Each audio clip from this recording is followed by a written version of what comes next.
نحمده ونستعينه ونستغفره ونعوذ بالله من شرور أنفسنا ومن سيئات أعمالنا من يهده الله فلا مضل له ومن يضلل فلا هادي له وأشهد أن لا إله إلا الله وحده لا شريك له وأشهد أن محمدا عبده ورسوله صلى الله عليه وعلى آله وأصحابه أجمعين أما بعد يا أيها الذين آمنوا اتقوا الله حق تقاته ولا تموتن إلا وأنتم مسلمون يا أيها الناس اتقوا ربكم الذي خلقكم من نفس واحدة وخلق منها زوجها وبث منهما رجالا كثيرا ونساء واتقوا الله الذي تساءلون به والأرحام إن الله كان عليكم رقيبا يا أيها الذين آمنوا اتقوا الله وقولوا قولا سديدا يصلح لكم أعمالكم ويغفر لكم ذنوبكم ومن يطع الله ورسوله فقد فاز فوزا عظيما.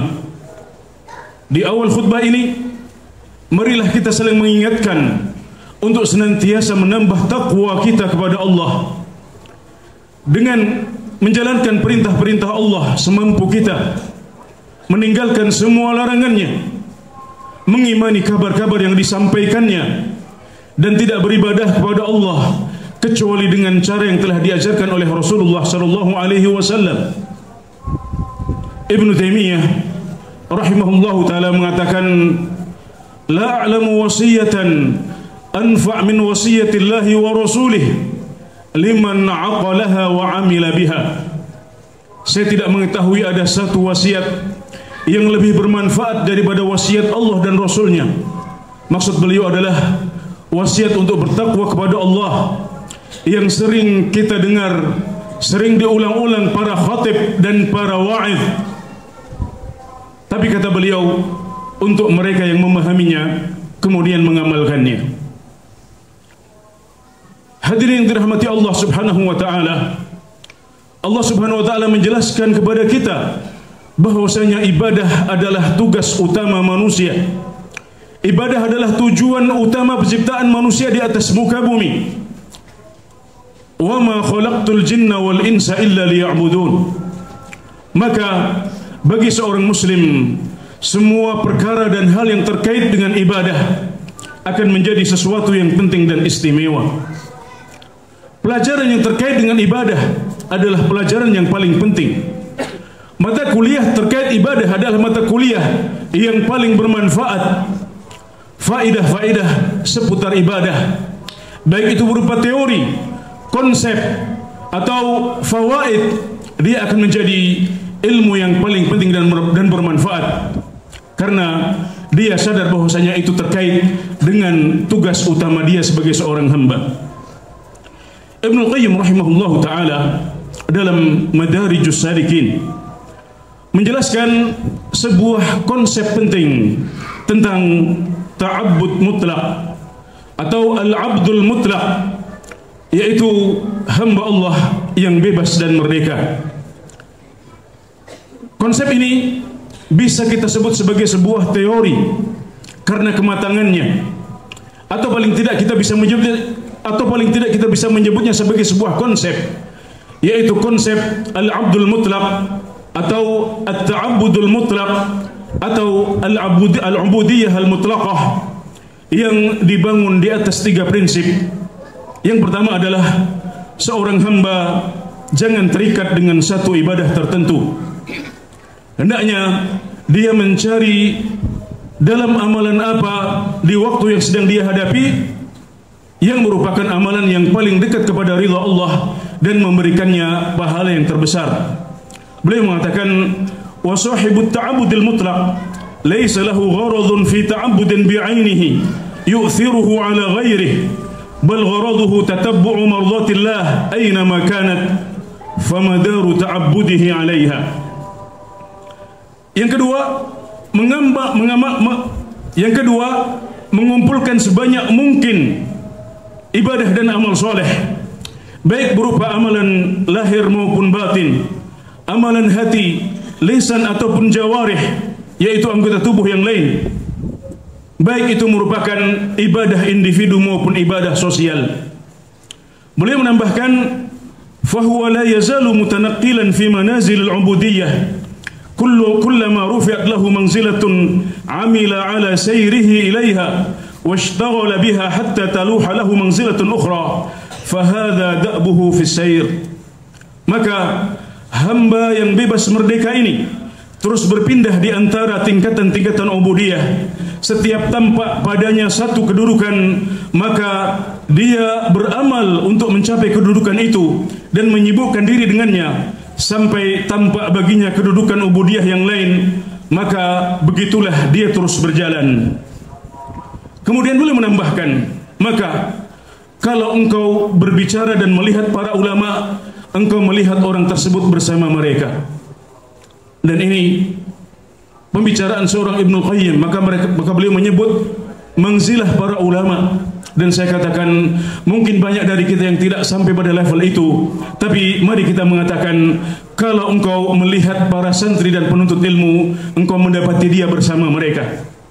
Atau paling tidak, kalau engkau mendapati dan melihat para pencinta majelis ilmu, maka engkau mendapati dia bersama mereka. Dan jika engkau melihat para ubbad, para ahli ibadah, engkau mendapatkan dia bersama mereka.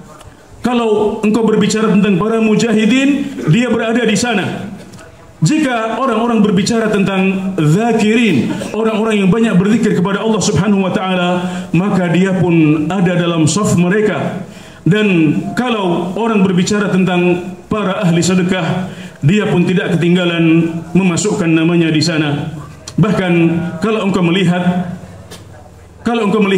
arbabul jum'iyah, yaitu orang-orang yang tafarrugh dan fokus dalam beribadah kepada Allah Subhanahu wa taala, maka engkau juga mendapatkan dirinya bersama orang-orang tersebut.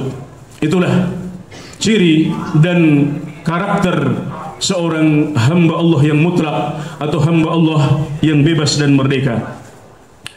Prinsip yang kedua ini sangat jelas tercermin dalam sebuah hadis riwayat Muslim, di mana Rasulullah sallallahu alaihi wasallam suatu saat bertanya kepada para sahabat beliau, ayyukum asbahal yawma sha'iman, siapa yang hari ini berpuasa di antara kalian? Maka Abu Bakar As-Siddiq mengangkat tangan dengan mengatakan, ana ya Rasulullah, saya wahai Rasulullah. Bukan untuk menyombongkan diri, tapi karena yang bertanya adalah Rasulullah sallallahu alaihi wasallam, dan ada sebuah pelajaran di akhir hadis yang akan disampaikan oleh Rasulullah sallallahu alaihi wasallam. Pertanyaan yang kedua, siapa yang hari ini sudah memberi makan kepada orang miskin? Lagi-lagi Abu Bakar As-Siddiq mengatakan, saya wahai Rasulullah. Siapa yang hari ini sudah menjenguk orang sakit? Lagi-lagi Abu Bakar mengatakan, saya wahai Rasulullah. Dan pertanyaan yang keempat dan yang terakhir, siapa yang hari ini sudah mengantar jenazah? Maka lagi-lagi Abu Bakar As-Siddiq mengangkat tangan dan mengatakan, ana ya Rasulullah. Kemudian Nabi Muhammad SAW bersabda, mastama'na fi mu'minin illa dakhalal jannah. Tidaklah keempat amalan ini terkumpul pada seorang mukmin dalam satu hari kecuali dia akan masuk surga. Dan kalau kita perhatikan, 3 dari 4 amalan ini merupakan ibadah sosial. Juga dalam riwayat Muslim yang lain, ketika Abu Bakar As-Siddiq radhiyallahu anhu, sahibul himmatil aliyah, sang pemilik himmah yang sangat tinggi, setelah mendengar penjelasan bahwasanya ada pintu surga yang 8 dan masing-masing orang akan dipanggil dari pintu amalan andalannya, maka beliau bertanya, wahai Rasulullah, sungguh kalau seorang di antara kami dipanggil dari salah satu pintu surga itu sudah cukup. Enggak ada penting atau daruratnya untuk kami dipanggil dari semua pintu yang 8 itu. Tapi wahai Rasulullah, saya penasaran, akankah ada di antara umat ini yang dipanggil dari pintu surga yang ke-8 semuanya? Maka Nabi Muhammad SAW menjawab, na'am wa arju an takuna minhum. Iya wahai Abu Bakar, dan aku berharap engkau termasuk salah satu dari mereka yang dipanggil dari pintu surga yang 8 itu. Prinsip yang ketiga adalah memakai skala prioritas dan mendahulukan amalan terbaik yang bisa memberikan pahala terbanyak, meskipun itu bukan amalan favorit kita. Setiap dari kita memiliki amalan favorit. Setiap dari kita merasa ada satu amalan yang Allah bukakan pintu amalan itu untuk kita, sehingga kita merasa sangat ringan untuk menjalaninya. Sebagaimana Ibnu Umar dikenal menjadikan amalan favorit beliau adalah puasa sunnah, sementara Ibnu Mas'ud menjadikan amalan favorit beliau adalah amalan-amalan seputar membaca Al-Quran dan mentadabburinya. Namun seorang hamba Allah yang bebas merdeka, dia tidak terikat dengan amalan favoritnya ini. Yang menjadi prinsip dia adalah skala prioritas dan mendahulukan amal soleh yang berpeluang untuk mendatangkan ridha Allah yang paling besar dan pahala Allah yang paling banyak, meskipun itu bukan amalan favorit dia. Hadirin dirahmati Allah Subhanahu wa taala, kita mengetahui bahwasanya zikir terbaik adalah la ilaha illallah, atau katakanlah membaca Al-Quran. Tapi saat seorang muadzin mengumandangkan azan, amalan terbaik yang kita lakukan adalah menyimak bacaan azannya dan kemudian mengikutinya sebagaimana diajarkan oleh Rasulullah SAW. Kita mengetahui ada banyak amal soleh yang bisa kita lakukan saat kita mengisi hari Jumat. Tapi amalan terbaik saat khatib sudah berdiri adalah menyimak khutbah yang disampaikannya, juga mengamalkan adab-adab yang diajarkan oleh Rasulullah SAW saat seseorang menghadiri khutbah Jumat. Kemudian kita juga sering mendengar bahwasanya amalan terbaik adalah ibadah sosial. Para ulama usul fiqh dan qawaid fiqhiyah menjelaskan bahwasanya al-khairul muta'addi khairun minal qasir. Kebaikan yang manfaatnya menular kepada orang lain atau ibadah sosial itu lebih baik daripada ibadah individu. Namun ini tidak secara mutlak kita telan mentah-mentah seperti itu, karena para ulama menjelaskan bahwasanya seorang mukmin juga butuh untuk sesekali dalam waktu-waktu khusus dan istimewa untuk memfokuskan dirinya bermunajat kepada Allah Subhanahu wa taala. Karenanya amalan terbaik bagi seorang muslim saat memasuki sepertiga malam yang terakhir adalah qiyamul lail dan bermunajat kepada Allah Subhanahu wa taala, bukan malah berkeliling misalnya untuk mencari di mana ibadah sosial yang bisa dia lakukan pada kesempatan tersebut. Barakallahu li wa lakum fil kitabi was sunnah wa nafa'ani wa iyyakum bima fihima min al-ayati wal hikmah. أقول ما سمعتم وأستغفر الله لي ولكم فاستغفروه إنه هو الغفور الرحيم.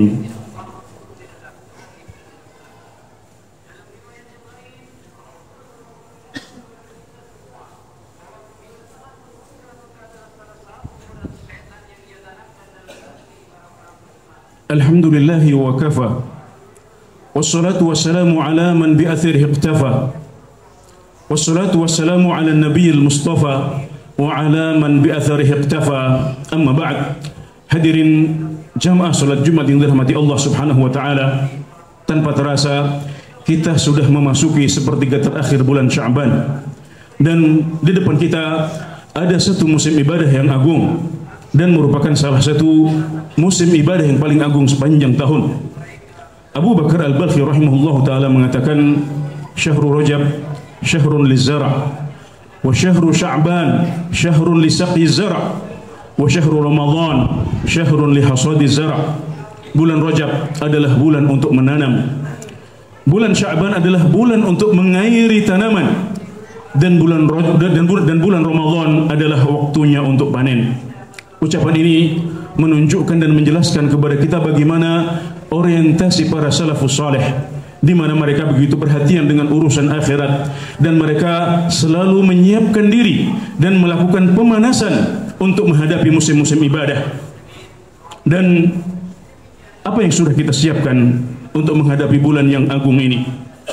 Ada banyak di antara kita yang diberikan taufik untuk bisa dengan giat menyiapkan penyambutan bulan yang mulia ini. Tapi bagaimana dengan kita? Jika kita belum baik dalam bersiap, masih ada beberapa hari lagi, meskipun hanya 1 pekan lebih sedikit, agar kalau nanti saat awal Ramadan barangkali mesin ibadah kita belum panas, paling tidak mesin tersebut sudah hangat. Jangan sampai ketika orang-orang yang dipilih oleh Allah Subhanahu wa taala sudah langsung kencang beribadah di awal Ramadan, kita masih tertatih-tatih karena tidak pernah menyiapkan diri dan pemanasan untuk menyambut bulan Ramadan yang mulia ini. Caranya dengan memperbaiki sholat jamaah kita, menambah sholat-sholat sunnah kita, menggiatkan zikir pagi dan sore dan zikir-zikir yang lain, menambah wirid bacaan Al-Quran kita setiap hari. Kemudian juga taubat kepada Allah agar dosa-dosa kita tidak menghalangi kita untuk bisa sampai ke bulan Ramadan dan bisa optimal dalam beribadah di musim ibadah yang agung ini. Kemudian juga berdoa dan isti'anah kepada Allah agar kita bisa sampai ke bulan Ramadan dan diberikan taufik untuk bisa mengisinya dengan berbagai ibadah dan amal saleh yang mabrur dan diterima oleh Allah Subhanahu wa taala. Inna Allah wa malaikatahu yusalluna 'alan nabi ya ayyuhalladzina amanu sallu 'alaihi wa sallimu taslima. Allahumma salli ala Muhammad wa ala ali Muhammad kama sallaita ala Ibrahim wa ala ali Ibrahim wa barik ala Muhammad wa ala ali Muhammad kama barakta ala Ibrahim wa ala ali Ibrahim innaka Hamidum Majid. Rabbana zalamna anfusana wa in lam taghfir lana wa tarhamna lanakunanna minal khasirin. Rabbana la tuzigh qulubana ba'da idh hadaytana wa hab lana min ladunka rahmah innaka antal wahhab. Allahumma ihdina li ahsanil akhlaq لا يهدي لأحسنها إلا أنت وقنا سيئها لا يقي سيئها إلا أنت. اللهم أصلح لنا ديننا الذي هو عصمة أمرنا وأصلح لنا دنيانا التي فيها معاشنا وأصلح لنا آخرتنا التي فيها معادنا واجعل الحياة زيادة لنا من كل خير واجعل الموت راحة لنا من كل شر. اللهم أصلح ولاة المسلمين اللهم أصلح ولاة المسلمين وخذ بناصيتهم للبر والتقوى وأصلح نساء المسلمين وشبابهم. اللهم بلغنا رمضان وأعنا فيه لقيامه وصيامه إيمانا واحتسابا فيغفر لنا ما تقدم من ذنوبنا. ربنا آتنا في الدنيا حسنة وفي الآخرة حسنة وقنا عذاب النار. سبحان ربك رب العزة عما يصفون وسلام على المرسلين والحمد لله رب العالمين.